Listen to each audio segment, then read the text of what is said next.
민주 대한민국의 복귀를 선언하고 한반도 정책 등 우리 정부의 외교 비전을 제시하는 한편 인류의 평화와 번영을 이루어 나가기 위한 한국의 기여 방안에 대해서도 설명하실 예정입니다.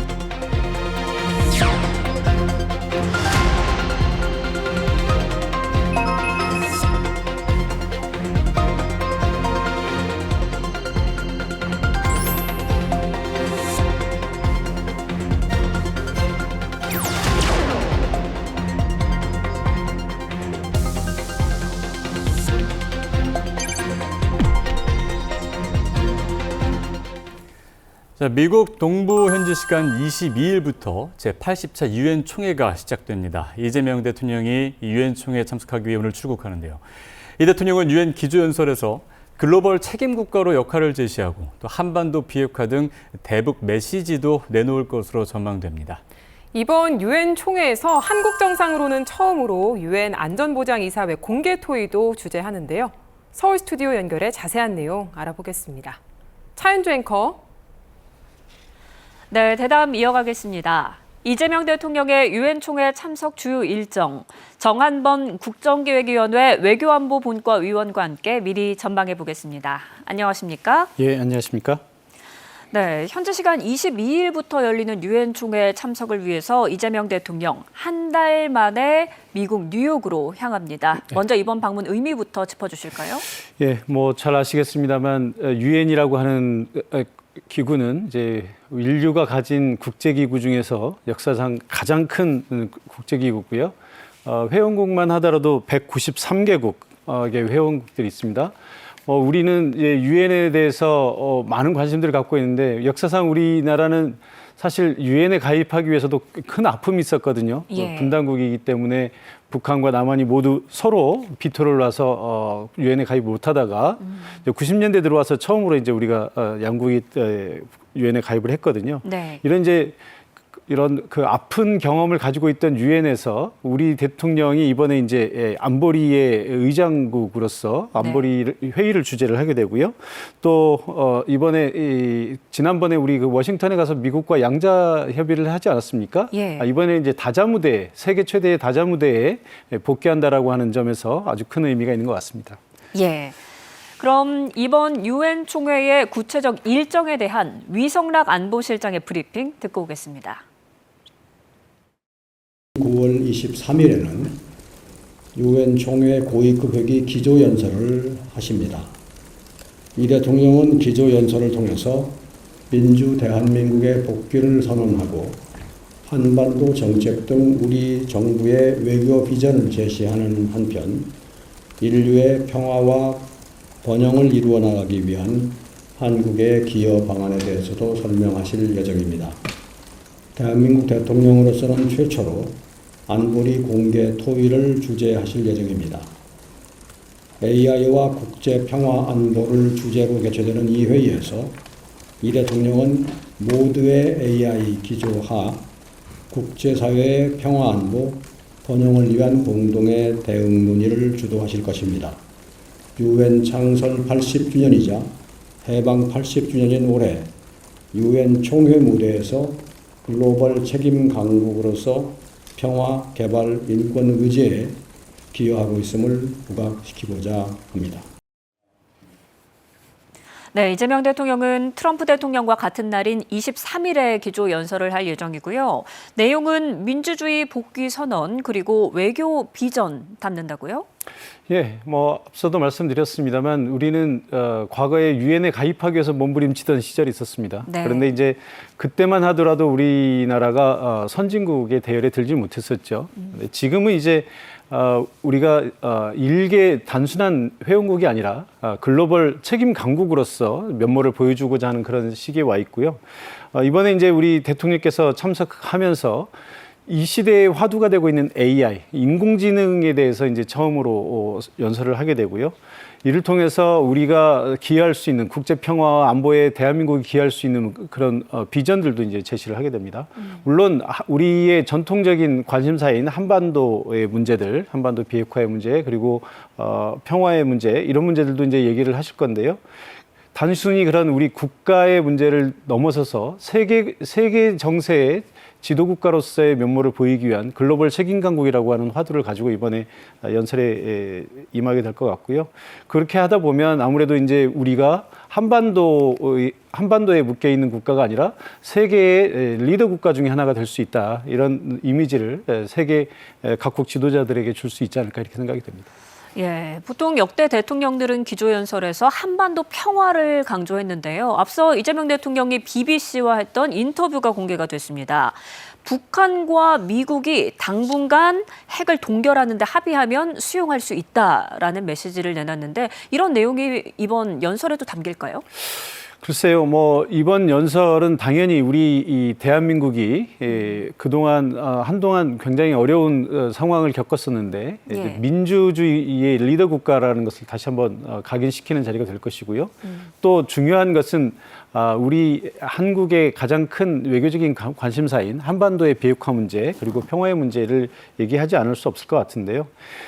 한반도 평화와 비핵화의 문제를 얘기하다 보면 당연히 이제 북한 문제를 언급하지 않을 수 없고요. 예. 이제 북한과의 지금 관계는 지금 최근에 관계를 보면 90년대 이후로는 제일 안 좋은 관계라고 좀 볼 수 있거든요. 왜냐하면 북한이 이제 적대적 두 개 국가론을 내세우면서 우리 이 남한과의 관계를 이제 더 이상은 통일을 해야 되는 하나의 민족이 아니라 적대적으로 대립하고 있는 서로 다른 민족이다라고 아예 선언을 해버리고 통일의 대상이 아니다 이렇게 얘기를 해버린 상황이거든요. 우리가 대화를 주도적으로 끌어가기에는 조금 어려운 문제가 상황이 있는데 지난번 이재명 대통령과 트럼프 대통령의 회담에서 나왔던 것처럼 미국에게 우선 피스메이커의 역할을 부여를 하고 예. 우리는 페이스메이커의 역할을 하겠다 이렇게 말씀하시지 않았습니까? 예. 그래서 당연히 가능하면 우리가 지금 북한과의 대화를 먼저 끌어갈 수 없는 상황이기 때문에 미국이 먼저 대화의 물꼬를 터줬으면 좋겠다 이런 생각을 가지고 있는 것이고요. 그래서 아마도 북한이 미국과 대화를 하게 되면 당장 모든 것을 다 내놓을 수는 없을 겁니다. 그러면 초기 조치로 할 수 있는 것이 어디까지인가를 생각하는 것이고 또 미국 입장에서도 북한과 대화를 했는데 아무것도 얻어가지 못한다면 트럼프 대통령 입장에서도 면이 서지 않는 것이거든요. 예. 그래서 트럼프 대통령 입장에서 최소한으로 얻어야 되는 것과 현재 북한이 최대치로 내놓을 수 있는 것의 교집합이 어디냐. 그렇다고 본다면 이 핵 동결 정도가 될 것이다. 이렇게 예상을 하는 것이고요. 그래서 트럼프 대통령과 김정은 위원장이 핵 동결에 대해서 합의를 한다면 우리는 그걸 받고 거기에서부터 이후에 한반도 평화에 대한 논의를 이어가겠다. 이런 의지의 표명이라고 보시면 될 것 같습니다. 어찌 보면 이재명 대통령이 실용적이고 현실적인 그런 면모가 드러나는 부분이 아닌가 싶고요.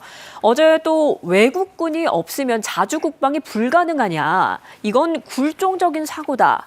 이런 메시지를 남겼습니다. 이건 어떻게 보십니까?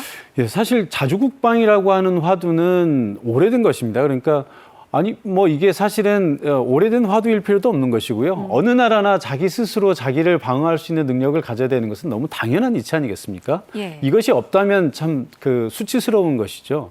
그런데 이제 우리가 워낙 이제 6.25를 겪고 그 이후에 미군이 들어와서 우리 이 6.25 전세를 이제 뒤집고 한미동맹에 기반해서 현재 우리가 이제 안보를 튼튼히 하고 있기 때문에 이제 자주국방이 일견 어떻게 보면 국내 정치화된 측면이 있어요.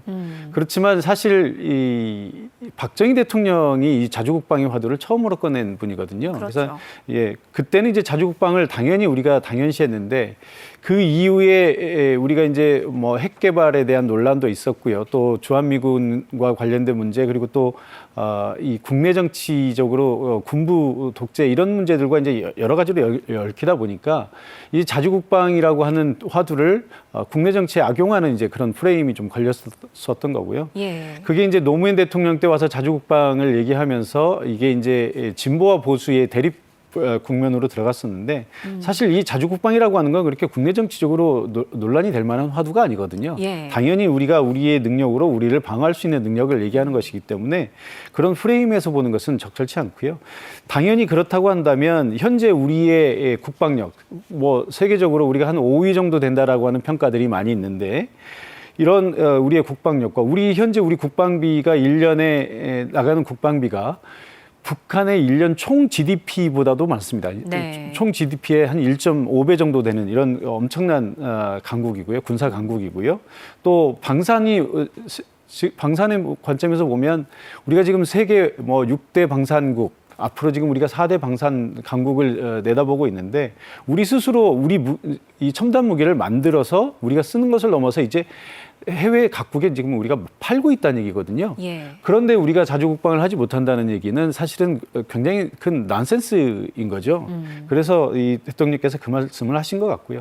특히 이제 우리가 앞으로 우리가 만드는 무기들 뿐만 아니라 미국이나 선진국들이 만드는 아주 최첨단 무기들까지 이제 도입을 할 계획들을 가지고 있고, 이렇다면 세계 최고의 군사 강국 중에 하나인데 우리가 이러한 우리 스스로의 지위를 우리 스스로 폄훼하는 것은 그건 굴종적인 그런 사고의 결과물이다, 이런 네. 말씀을 하신 것 같습니다. 네, 그러니까 장기적인 관점에서 그렇게 가는 것이 맞다라는 방향을 제시한 것이다. 그렇습니다. 네. 또 24일에 보면 대한민국 대통령으로서는 처음으로 유엔 안보리 의장 자격으로 공개 토의를 주재를 합니다. 어떤 논의가 이루어질까요?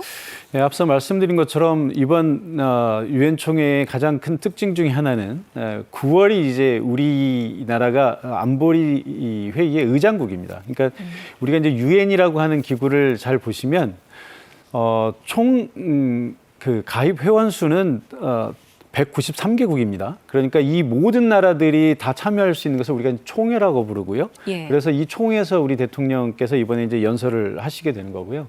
그러나 실질적으로 이 유엔에서 가장 큰 영향력을 행사하는 기구는 안보리입니다. 그러니까 안전보장이사회가 유엔에서 가장 큰 영향력을 가지고요. 네. 안보리의 결정은 국제사회의 법적 구속력을 가집니다.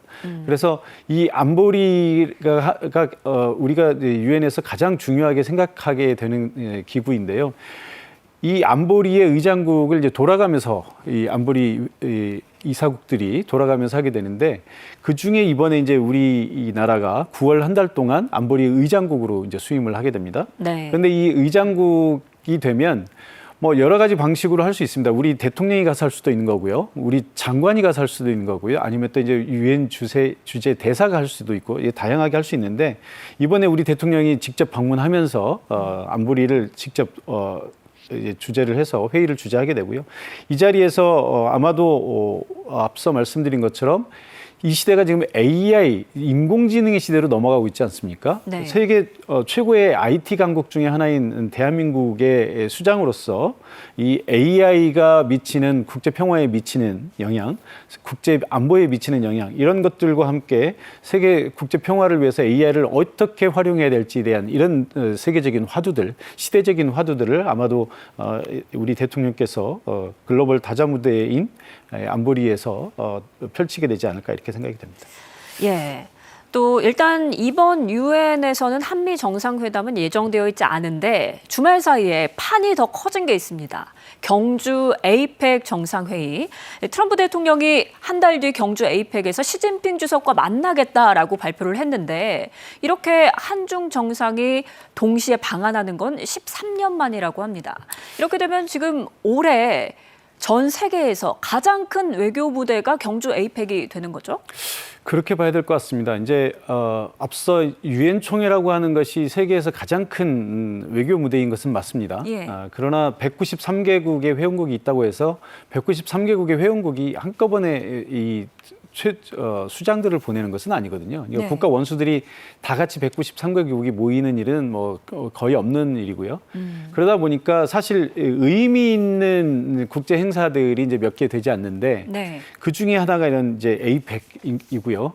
사실 지난 몇 년간을 되돌아보면 미국과 중국의 전략 경쟁이라고 하는 과정 속에서 미국을 중심으로 한 서방 국가들, 그리고 이번에 이제 중국의 전승절 행사, 얼마 전에 있었던 행사에서 우리가 잘 보지 않았습니까? 네. 중국과 러시아와 같은 이런 또 다른 그룹의 이 국가들, 이게 이제 분리돼 있기 때문에 이런 그 대립 구도가 지금 형성이 돼 있단 말이죠. 네. 그래서 이 양측의 지도자들이 다 같이 만나는 기회들이 많지 않습니다. 예. 그런데 이제 에이펙 같은 경우는 사실 어떤 진영의 이런 회의가 아니고 지역 중심 회의다 보니까 네. 미국과 중국의 정상이 한 자리에서 만날 수 있는 그런 기회가 펼쳐지는 것이고요. 아마도 이 자리에서 미중 간에 지금 굉장히 중요한 문제들이 아마 논의가 되지 않을까 싶습니다. 지금 미중 간의 전략 경쟁 속에서 서로 대립이 되고 있는데 그동안의 대화가 거의 없었어요. 네. 그런데 이번에 이제 만나서 미중이 다시 화해하는 협력의 방향을 조금 모색해보는 이런 자리가 될 것 같고요. 그중에 지금 트럼프 대통령이 중국을 향해서 던져놓은 몇 가지 화두들이 있는데 그게 이제 무역, 펜타닐 문제 그리고 틱톡이라고 하는 우리가 잘 쓰는 앱이 있지 않습니까? 예. 이 틱톡이 중국 앱인데 이것을 미국에게 팔라고 트럼프 대통령이 그동안 계속 압력을 했었고요. 그래서 네. 지금 이제 미국에서 서비스를 제공하는 틱톡은 아마도 이제 미중 합작법에 내에서 미국 주도로 움직이게 되는 이런 합의가 나오지 않을까 싶은데 이것이 아마 이번 회담에서 가장 중요한 이슈가 되지 않을까 싶습니다. 네, 그럼 이 초강대국 사이에서 우리는 이 자리를 어떻게 최대한 활용을 해야 할지 이 부분이 관심 아니겠습니까? 예, 그렇습니다. 이게 미중 정상이 한 자리에 모이는 흔치 않은 행사고요. 또 이런 국제적인 큰 외교 무대가 바로 우리나라 대한민국의 경주에서 이루어진다는 것이죠. 그래서 이 두 나라의 세계 최고의 G2의 정상들이 만나는데 그 가교 역할을 우리가 할 수 있다라는 것은 굉장히 외교적인 메리트가 있는 것이고요. 네.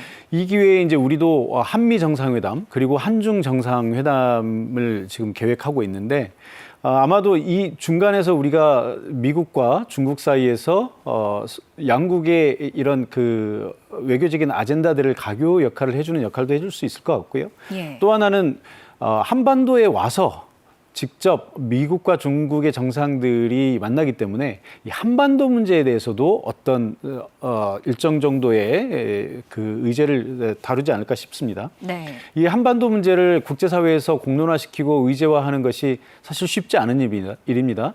그런데 이 미중 정상이 이 한반도에서 만나기 때문에 한반도 문제를 여기서 논의하게 된다면 나름대로의 큰 성과나 진전이 있을 것 같고요. 그런 의미에서 이번 APEC 정상회의를 통해서 우리나라가 이 동아시아 중심의 어떤 무역과 평화를 위한 다자 외교의 주도권을 질 수 있는 기회가 되지 않을까 이런 기대를 해보겠습니다. 예. 그럼 결국 이재명 대통령과 트럼프 대통령의 두 번째 정상회담은 경주에서 열리게 될 가능성이 높은 거죠? 그렇습니다. 그러니까 이번 사실 유엔 총회에 우리 이 대통령이 이제 방문을 하고 총회에서 연설을 내일 하게 되지 않습니까? 예. 트럼프 대통령도 내일 유엔 총회 연설이 있습니다. 그래서 뭐 그 자리에서 즉석에서 만나서 어떤 조우를 한다든지 아니면 약식 회담을 할 가능성이 전혀 없다고 배제할 수는 없겠습니다만 네. 사실 의미 있는 회담을 하기는 쉽지 않거든요. 우리 대통령 일정도 빡빡하고 트럼프 대통령 일정도 빡빡할 것이기 때문에 그리고 이제 얼마 전에 이제 한미 간의 정상회의에서 여러 가지 이슈들이 있었고요. 또 지금 우리 이제 관세와 관련해서 미국과 복잡한 지금 상황이기 때문에 이런 문제들을 풀어야 되는 시간이 좀 필요합니다. 그래서 네. 지금 유엔 총회에서 만나서 얘기를 하는 것보다는 아무래도 APEC 정상회담에서 만나서 회의를 하는 것이 조금 더 양국 정상들 간에 좀 실무적인 회담을 할 수 있는 시간도 좀 벌고요. 또 우리나라가 아무래도 안방에서 하는 회담이기 때문에 우리한테 조금 더 편한 면도 있을 것 같습니다. 그래서 아마도 이 트럼프 대통령이 한국에 직접 오시게 되면 뭐 문재인 대통령 때 트럼프 대통령이 한국에 오지 않았습니까? 네. 그때 이 주한미군 기지를 가서 보고 매우 놀라는 반응을 좀 보였었고요. 이렇게 엄청난 기지가 미군 기지가 해외에 있다는 것을 보고 굉장히 놀란 표정도 지었고 또 그 이후에는 판문점에서 김정은 위원장과 만나는 네. 남북미 정상이 한 자리에 모이는 아주 흔치 않은 세계사의 정치 이벤트들을 만들어냈었는데 그랬죠. 아마 그런 기억들을 떠올리면서 한반도 평화에 대한 어떤 좀 진전된 생각을 좀 하게 되지 않을까 이런 기대를 해보겠습니다. 네. 또 이번 유엔 총회를 계기로 각국 정상과의 양자 회담도 이렇게 연이어 개최될 예정인데요. 외교 지평이 아무래도 더 확대될 것으로 보이죠? 그렇습니다. 이 유엔이라고 하는 기구가 세계 모든 국가들이 참여한 다자 외교의 제일 큰 무대이기 때문에 이 자리에서는 무슨 일도 가능합니다. 그러니까 우리 대통령이 이 총회에 가 있는 동안에 외국 정상들과 만나게 되면 뭐 즉석에서 회담을 할 수도 있고요. 또 미리 조율된 회담을 할 수 있는데 지금 미리 조율된 회담들만 하더라도 프랑스, 이탈리아, 우즈베키스탄, 체코, 폴란드 이런 5개 국가들이 있습니다. 이 5개 국가들의 의미가 특히 이제 체코와 폴란드는 우리 이 방산 현재 우리가 경제 성장의 어떤 그 핵심 포인트 중에 하나로 잡고 있는 방산과 관련해서도 아주 중요한 나라들이고요. 또 프랑스와 이탈리아도 역시 최근에 우리 이제 방산이 동유럽 국가들에서 이제 서유럽까지 확장되는 그런 추세를 보이고 있거든요. 네. 이게 이제 트럼프 대통령이 이 EU 국가들에게, 나토 국가들에게 방위비를, 국방비를 5%까지 올려라라고 하는 이런 압력을 넣으면서 이제 유럽의 국가들이 이 국방비를 늘려야 되는 상황에 있습니다. 네. 또 그런 한편에 미국의 어떤 압력에 대한 그 유럽 국가들의 반발이 있어서 사실 미국의 F-35 같은 그 비행기를 나토 국가들이 도입하려던 계획을 이제 재검토하는 상황까지 갔거든요. 그런 상황에서 대안으로 등장한 것이 이제 우리 방산 기업들입니다. 그리고 우리 이 무기들, 최첨단 무기들이 지금 미국, 유럽에서 예. 굉장히 이제 호평을 받고 있고 주목을 끌고 있기 때문에 이런 유럽의 지도자들과 만나면서 아마도 우리 한반도의 평화에 대한 지지, 또 이런 우리 방산 업계 그리고 우리 최첨단 무기들에 대한 구매 이런 것들에 대한 세일즈 외교가 동시에 이루어지지 않을까 이렇게 생각이 됩니다. 네, 또 이재명 대통령의 이번 뉴욕 방문에서 주목되는 일정이 있더라고요. 미국 금융사들과 투자 행사도 열리고요. 월가 거물급의 인사를 만나서 국내 투자를 요청한다라고 하는데 이건 어떤 의미가 있을까요? 예, 보통 이제 우리 대통령이 뉴욕을 방문하게 되면 워싱턴과는 좀 다른 일정을 짭니다. 예. 워싱턴은 미국 정치의 수도죠. 미국의 정치 수도이기 때문에 미국 대통령과 회담을 하고 또 미국 의회 지도자들을 만나고 또 우리 교민들을 만나는 이런 정도의 정치와 관련된 행사들을 위주로 판을 짜게 되는 반면에 네. 뉴욕은 미국 영토에 있습니다만 사실상 세계 정치의 수도이고 세계 경제의 수도 아니겠습니까?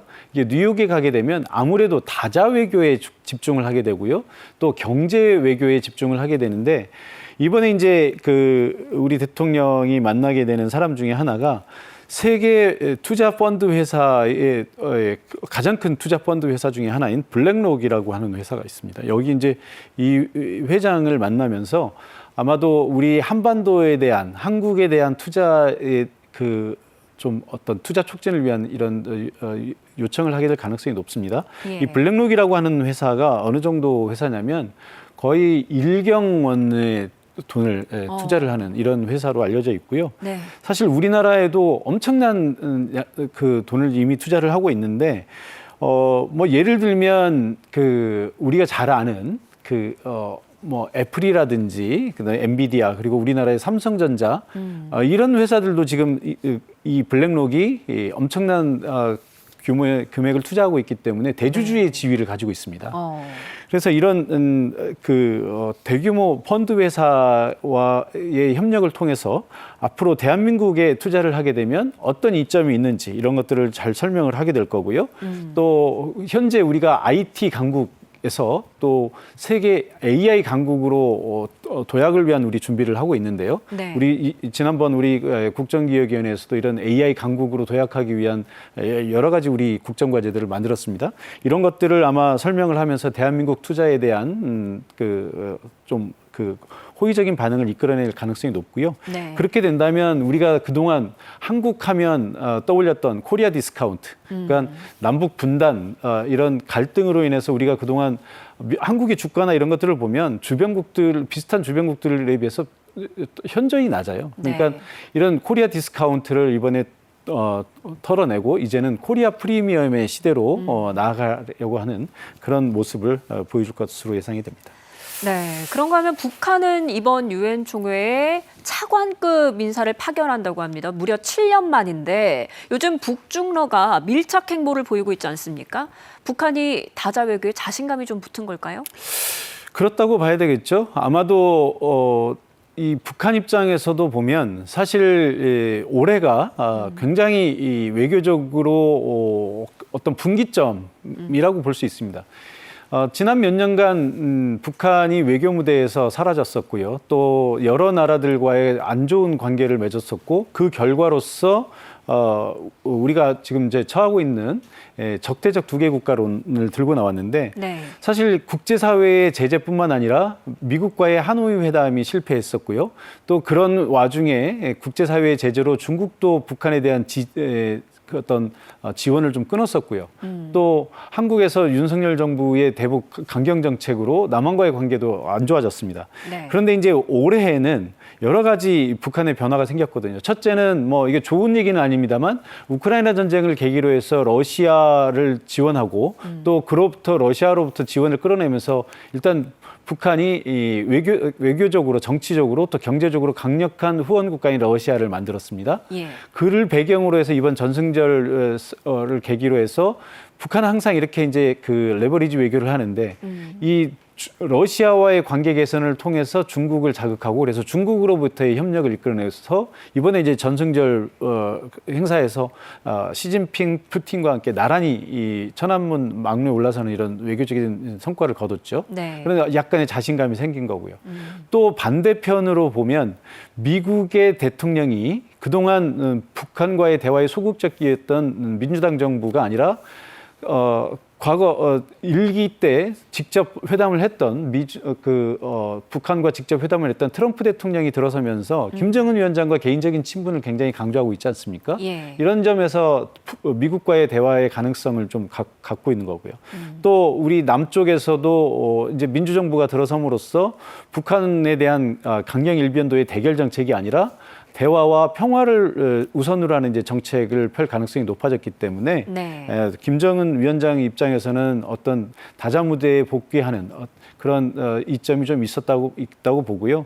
또 아마도 이를 통해서 미국과의 어떤 그 대화의 가능성 이런 것들을 좀 분위기를 엿보는 그런 계기가 되지 않을까 이렇게 생각이 됩니다. 네, 알겠습니다. 오늘 이야기 여기까지 듣겠습니다. 지금까지 정한범 국정기획위원회 외교안보분과위원과 함께 이야기 나눴습니다. 위원님 고맙습니다. 예, 고맙습니다.